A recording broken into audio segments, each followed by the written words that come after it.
కాంగ్రెస్ లో కొండా కల్లోలం ముదిరిపాకాన పడింది. మంత్రి కొండా సురేఖ కుమార్తె సుస్మితా పటేల్ చేసిన వ్యాఖ్యలతో మొదలైన వివాదం ఇప్పుడు ఏకంగా కాంగ్రెస్ శాసనసభా పక్షంలో బల ప్రదర్శనకు దారితీసింది.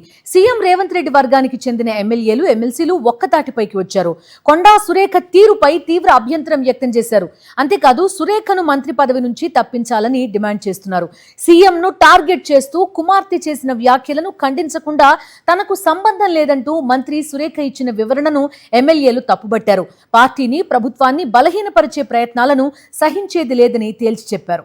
కాంగ్రెస్ లో కొండా ఎపిసోడ్ రోజుకో మలుపు తిరుగుతోంది. మంత్రి కొండా సురేఖ కుమార్తె సుస్మితా పటేల్ చేసిన వ్యాఖ్యలు అధికార కాంగ్రెస్ లో తీవ్ర దుమారం రేపాయి. ముఖ్యంగా సీఎం రేవంత్ రెడ్డి కుటుంబాన్ని టార్గెట్ చేస్తూ ఆమె చేసిన వ్యాఖ్యలపై కాంగ్రెస్ పార్టీ సీరియస్ అయింది. పీసీసీ అధ్యక్షుడు మహేష్ కుమార్ గౌడ్ సైతం ఆ వ్యాఖ్యలను ఖండించారు. సుస్మిత వ్యాఖ్యలు వెలువడిన కొద్దిసేపటికే కాంగ్రెస్ క్రమశిక్షణ కమిటీ రంగంలోకి దిగింది. మంత్రి కొండా సురేఖకు షోకాజ్ నోటీసులు జారీ చేసింది. అయితే ఆ నోటీసులకు సురేఖ ఇచ్చిన సమాధానం మరో వివాదానికి కారణమైంది. తన కుమార్తె చేసిన వ్యాఖ్యలకు తనకు ఎలాంటి సంబంధం లేదని క్రమశిక్షణ కమిటీ జారీ చేసిన షోకాజ్ నోటీసులను వెనక్కి తీసుకోవాలని సురేఖ డిమాండ్ చేశారు. ఈ సమాధానంతో కాంగ్రెస్ పెద్దలకు షాక్ తగిలినట్లయిందని సమాచారం.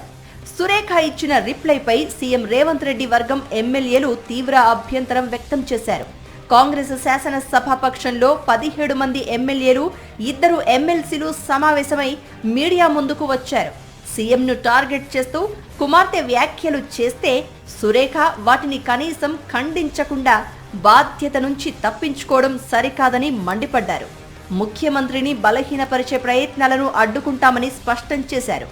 పార్టీకి, ప్రభుత్వానికి తలనొప్పిగా మారే విధంగా వ్యవహరించే నేతలపై కఠిన చర్యలు తీసుకోవాలని అధిష్టానాన్ని డిమాండ్ చేశారు. అంతేకాదు కుమార్తె చేసిన వ్యాఖ్యలకు తల్లిగా కొండా సురేఖ బహిరంగంగా క్షమాపణ చెప్పాలని, క్షమాపణ చెప్పకపోతే తీవ్ర పరిణామాలు తప్పవని హెచ్చరించారు. సీఎంను బలహీనపరిచే ప్రతిపక్షాల కుట్రలకు కొండా సురేఖ అండగా నిలుస్తున్నారని ఆరోపించారు. కులాన్ని అడ్డుపెట్టుకుని ఎవ్వరూ ఇష్టానుసారంగా మాట్లాడడం చెల్లదని స్పష్టం చేశారు. కాంగ్రెస్ పార్టీకి నష్టం చేసే వారిపై కులం, ప్రాంతంతో సంబంధం లేకుండా కఠిన చర్యలు తీసుకోవాలని అధిష్టానానికి సూచించారు. పార్టీ నుంచి బహిష్కరించే పరిస్థితి రాకముందే మంత్రి కొండా సురేఖ రాజీనామా చేసి వెళ్లిపోవాలని కూడా కొందరు ఎమ్మెల్యేలు తీవ్ర వ్యాఖ్యలు చేశారు. మొత్తంగా సీఎల్పీ వేదికగా పలువురు ఎమ్మెల్యేలు ఒకే గొంతు వినిపించడం ఇప్పుడు కాంగ్రెస్ లో చర్చనీయాంశంగా మారింది. మరి ఎమ్మెల్యేల డిమాండ్కు కాంగ్రెస్ అధిష్టానం గ్రీన్ సిగ్నల్ ఇస్తుందా?